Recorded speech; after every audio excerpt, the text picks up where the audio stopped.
மிஸ்கினை செருப்பால் அடிக்கணும், மிஸ்கினை தெருவில் விட்டு அடிக்கணும், விளக்கு மாத்தால் அடிக்கணும், இப்படிலாம் நிறைய விஷயங்கள் பேசி அதாவது தங்களுடைய கருத்துக்களை வந்து ரொம்ப தீவிரமாகவும் உண்மையாகவும் வெளிப்படுத்த ஆரம்பிச்சிட்டாங்க யார் மக்களும் பத்திரிகை நண்பர்களும். ஆனால் சினிமாவிலிருந்து இளையராஜாவுக்கு சப்போர்ட் பண்ணி ஒரு குரலுமே வரல. யாருமே வந்து இளையராஜா வந்து மிஸ்கின் அப்படி பேசினதுக்கு எதிர்ப்பு தெரிவிக்கலைன்னா அதுக்கு என்ன காரணம்? இளையராஜா சாரை பற்றி பேசும்போது இன்னொரு முக்கியமான விஷயத்தை நான் இந்த இடத்துல பதிவு பண்ண விரும்புகிறேன். ரஜினி எடுத்துக்கோங்க, அவர் மேடையில் பல மேடைகளில் இளையராஜாவோட இருக்கிற சந்தர்ப்பங்களை நம்ம பார்த்துருக்கோம். அந்த இடத்துல எல்லாம் என்ன பேசுகிறாரு? சாமி சாமி சாமின்னு பேசுகிறார் இல்லையா ரஜினி இளையராஜாவை பார்த்து. அப்படி அந்த சுவாமிக்கு இன்னைக்கு ஒரு அநீதி நடந்திருக்கும் போது ரஜினிகாந்த் எங்கே போனார்? ஏன் அதை தட்டி கேட்க ரஜினிகாந்த் மறுக்கிறாரு? இளையராஜா பாடல்கள் இல்லாமல் ஒரு காலத்தில் படமே இல்லை, சினிமா இண்டஸ்ட்ரியே இயங்காது அப்படின்ற ஒரு காலம்லாம் இருந்துச்சு. எல்லாரும் ஓடி போய் அதாவது இளையராஜா வந்து தெய்வம் மாதிரி காலை தொட்டு கும்பிட்டீங்கல்ல நீங்கள்லாம். அப்போ வந்து இன்னைக்கு யாருமே வந்து அவருக்கு துணை இல்லாமல் அவர் காலை வாரி விட்டு போகிறீங்களே, கண்டுக்காத மாதிரி, இது ஒன்று நடந்துச்சா நடக்காத மாதிரி கண்டுக்காத மாதிரி போகிறீங்களே. அப்போ நாளைக்கு இது உங்களுக்கு நடக்கும்போது உங்களுக்கு யார் சப்போர்ட்டாக வருவா? சினிமாவில் ஏகப்பட்ட பிரச்சனைகள் தொடர்ச்சியாக நடந்துக்கிட்டு தான் இருக்குது. அந்த மாதிரி பிரச்சனைகளுக்கோ சமூக பிரச்சனைகளுக்கோ இளையராஜா எத்தனை பிரச்சனைகளுக்கு குரல் கொடுத்துருக்காரு சார். இந்த இதில் மட்டும் இளையராஜாவுக்கு ஆதரவாக வந்து அவங்க குரல் கொடுக்கணும்னு எதிர்பார்க்கறது சரியா? தங்கர் பச்சன் அவர் வந்து கொய்யா பழத்துக்கு குரல் கொடுக்குறாரு, முந்திரி பழத்துக்கு குரல் கொடுக்குறாரு, ஏழை விவசாயிகளை காப்பாற்றணும், அது இதுன்னு ஏகப்பட்ட விஷயங்களுக்கு அப்போ மக்கள் போராட்டத்துக்கு வந்து இறங்கி பேசுகிறாரு. முட்டாள் தமிழர்கள் அப்படின்னு தன்னுடைய கோவத்தை வெளிப்படுத்துகிறாரு. இப்படியெல்லாம் வெளிப்படுத்துகிற தங்கர் பச்சன் அழகி படத்து யாருடைய வெளிச்சத்தில் அந்த படம் ஓடிச்சு? எல்லா விஷயத்துக்கும் குரல் கொடுக்குற தங்கர் பச்சன் ஏன் இதுக்கு குரல் கொடுக்கல? தங்கர் பச்சனும் வீட்டுக்குள்ளே போய் இருக்கிற வீட்டுக்குள்ளே ஒளிஞ்சிக்கிட்டு இருக்கிறதுக்கு காரணம் என்ன? இது போன்ற எக்ஸ்க்ளூசிவான வீடியோக்களை தொடர்ந்து காண மீடியா சர்க்கிள் சேனலை சப்ஸ்கிரைப் பண்ணுங்க.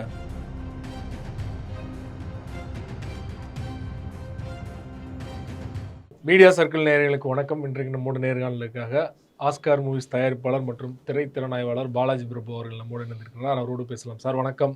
வணக்கம். மிஸ்கின் பற்றி நம்ம ஏற்கனவே பேசியிருந்தோம் ஒரு வீடியோவில். மிஸ்கினுக்கு வந்து திரைத்துறையிலேருந்து இதுவரைக்கும் பார்த்தீங்கன்னா பெரிதளவில் யாருமே வந்து எதிர்ப்பு குரல் தெரிவிக்கலை.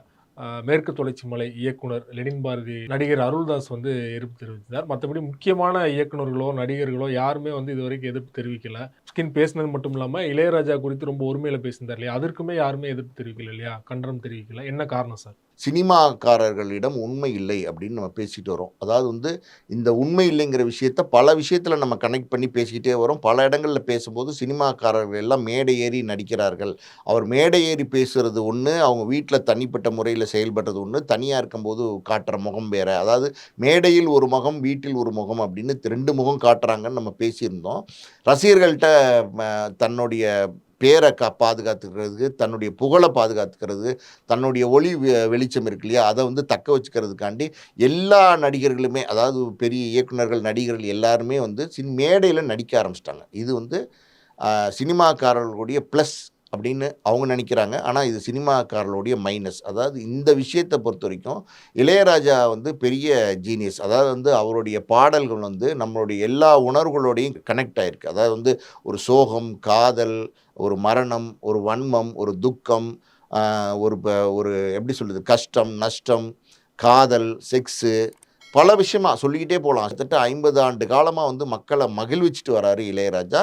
அவர் ஒரு மகா கலைஞன். அதாவது வந்து நம்ம ஒரு பயணத்துக்கும் இளையராஜா பாட்டு தேவை, பயணத்துலேருந்து வந்து வீட்டுக்கு வந்ததுக்கப்புறம் அந்த களைப்பு தீர்றதுக்கும் இளையராஜா பாட்டு தேவை. இப்படி எல்லாத்துக்குமே இளையராஜாவை தேடுற மக்கள் இன்னைக்கு வந்து இளையராஜாவை பற்றி மிஸ்கின் இப்படி ஒருமையில் பேசியிருக்கிறத வந்து மக்களிடம் அந்த எதிர்ப்பு தெரிகிறது, அவங்க காமிக்க ஆரம்பிச்சிட்டாங்க. அதே மாதிரி பத்திரிகைகளில் வந்து நிறைய பத்திரிகை நண்பர்கள், அதாவது ஊடகவியாளர் வந்து இது விஷயமா எதிர்ப்பு தெரிவிக்க ஆரம்பிச்சிட்டாங்க. நிறைய பேருக்கு தங்களுடைய கருத்துக்களை எல்லா இடங்கள்லையும் ரொம்ப ஸ்ட்ராங்காக மிஸ்கினை செருப்பால் அடிக்கணும், மிஸ்கினை தெருவில் விட்டு அடிக்கணும், விளக்கு மாத்தால் அடிக்கணும், இப்படிலாம் நிறைய விஷயங்கள் பேசி அதாவது தங்களுடைய கருத்துக்களை வந்து ரொம்ப தீவிரமாகவும் உண்மையாகவும் வெளிப்படுத்த ஆரம்பிச்சிட்டாங்க யார் மக்களும் பத்திரிகை நண்பர்களும்.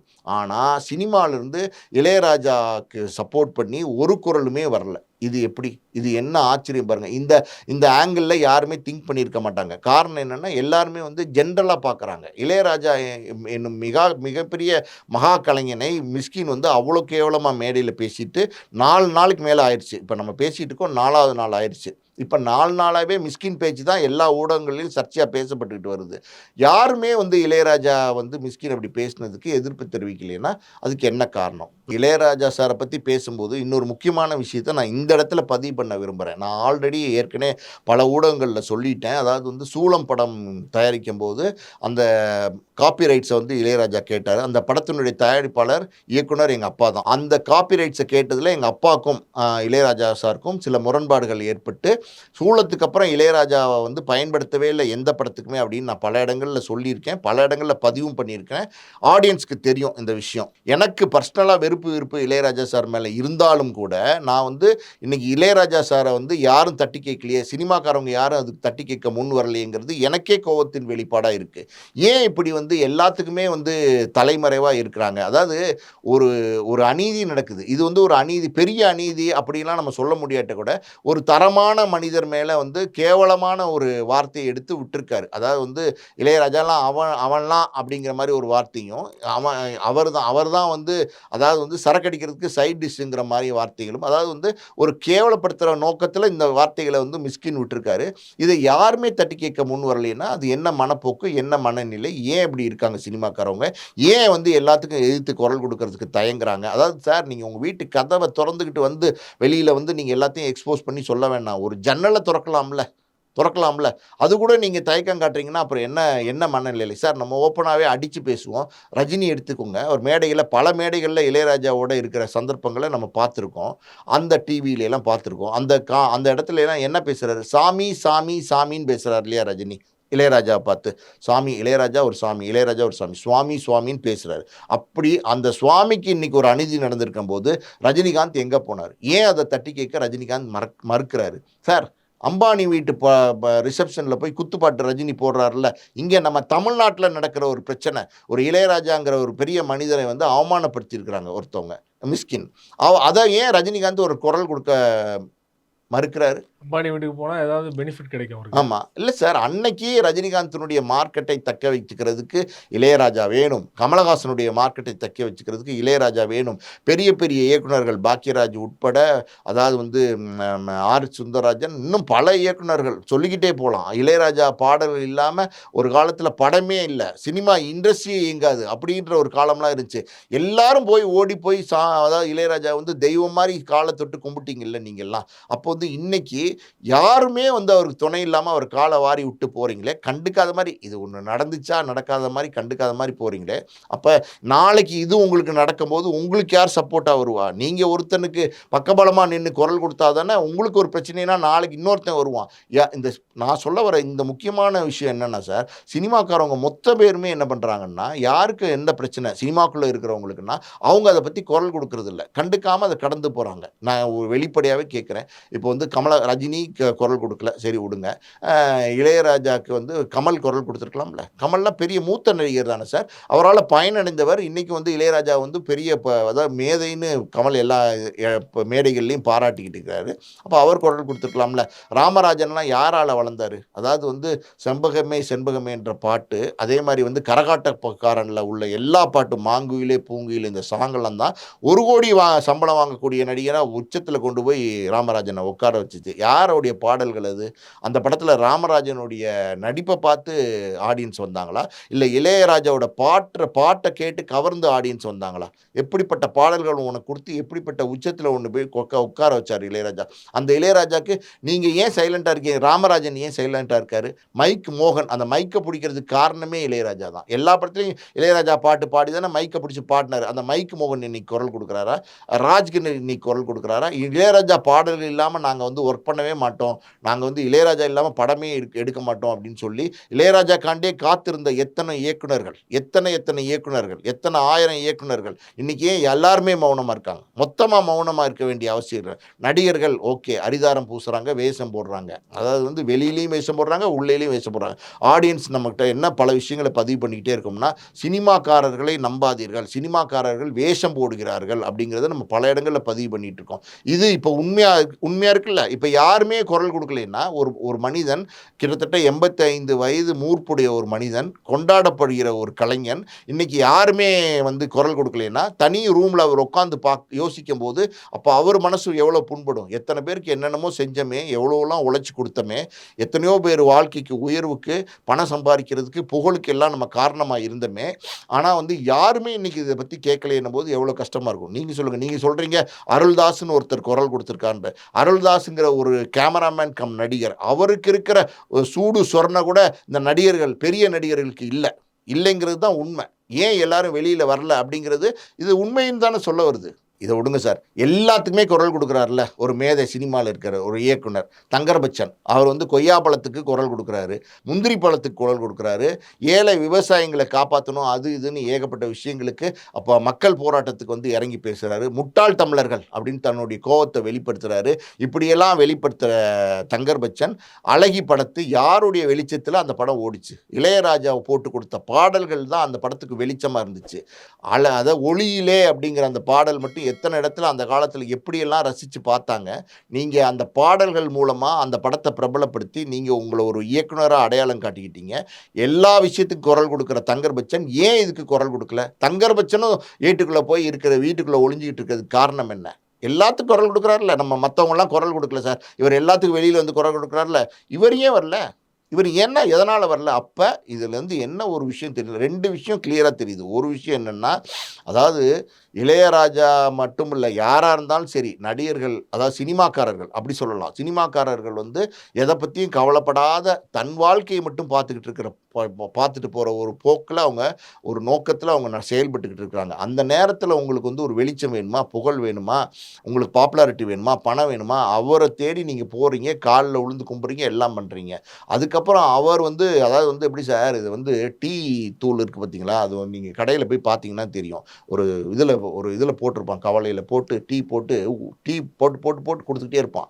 அதாவது வந்து அவன் போடுவான் ஒரு இவ்வளோண்டு தூளை போட்டுட்டு ஒரு 80 டீ போடுவான். 80 டீ போடுறதுக்கப்புறம் சக்கையாயிரும். சக்கையானோன்னு அதை தூக்கி கொட்டுவான். பார்த்துருக்கீங்களா? அந்த மாதிரி தூக்கி கொட்டிட்டு போகிறீங்களே. அப்போ ருசிக்கும் போது நீங்கள் எல்லாரும் உங்களுக்கு தேவை பயன்படுத்திக்கிட்டீங்க. அப்போ இன்றைக்கி வேண்டாம் சக்கையாயிருச்சுன்னொன்னே எல்லாரும் தூக்கி போட்டு போவீங்களா? இது என்ன மனநிலை? இது இது எப்படி நம்ம வந்து பார்க்குறது?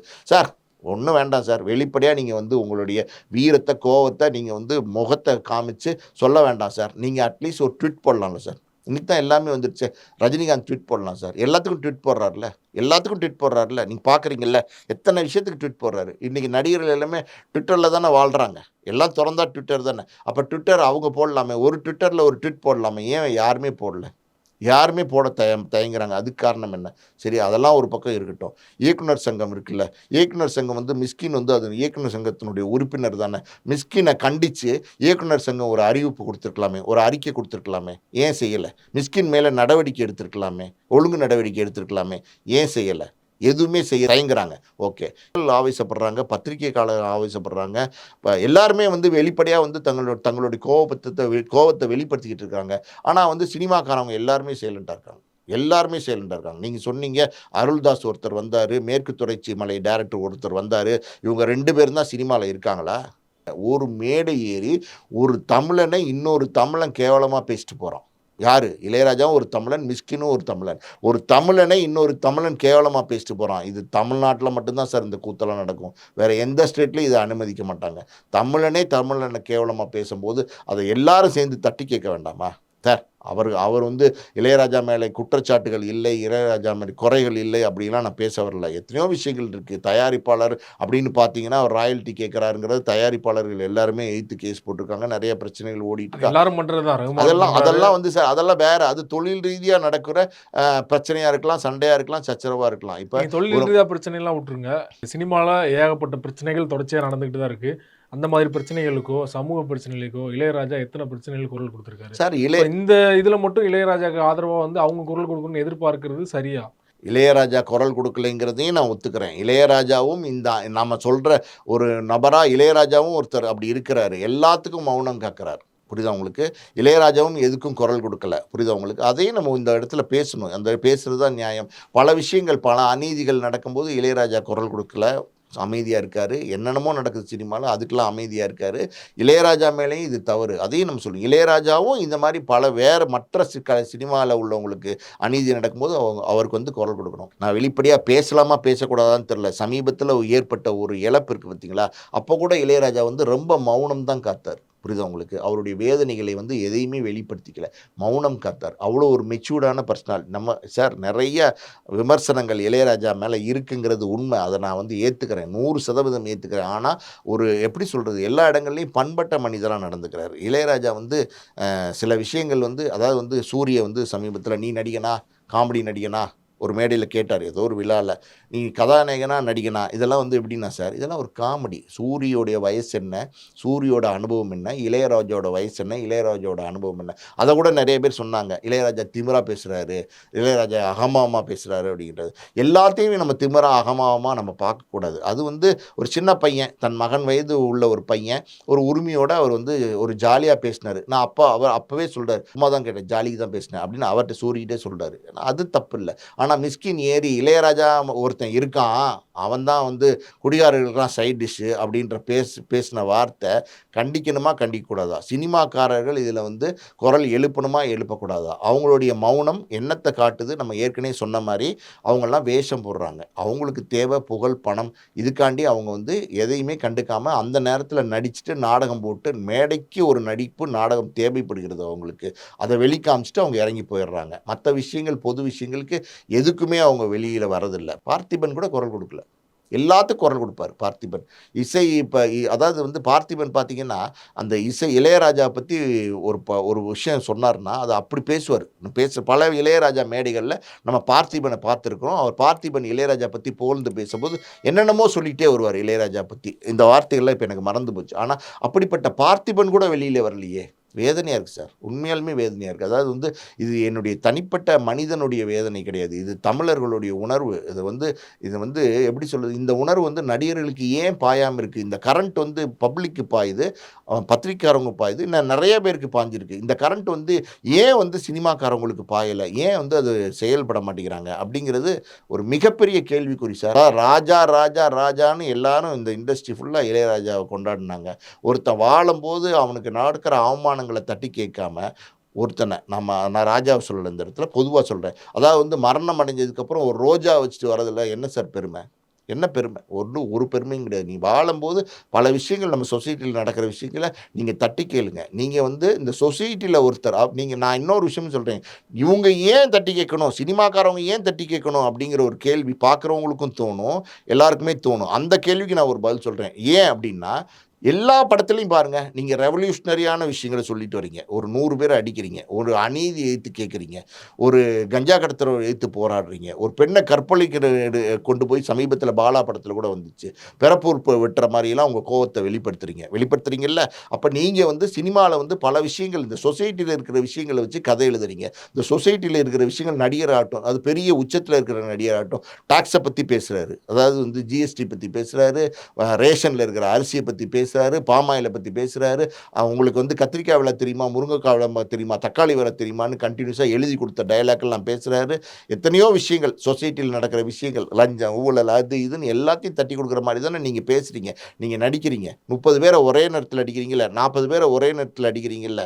நீங்கள் ஹீரோங்கிற காமிக்கிறதுக்காண்டி அங்கே வந்து டூப் போடுறீங்கல்ல, ஏமாத்துறீங்கல்ல எல்லாருமே. நீங்கள் ஸ்க்ரீனில் ஏமாத்துங்க, ஆனால் ரியல் லைஃப்பில் ஏமாத்தாதீங்க. ரியல் லைஃப்பில் நீங்கள் நடிகைங்கிற முகத்திரையை கலட்டி வச்சுட்டு நீங்கள் மனிதன்கிற முகத்திரையோடு வாங்க. அதை விட்டுட்டு நீங்கள் எல்லா இடத்துலையும் வேஷம் போட்டேன்னு வச்சுக்கோங்க, என்றைக்கும் அது உங்களுக்கு ஆபத்து.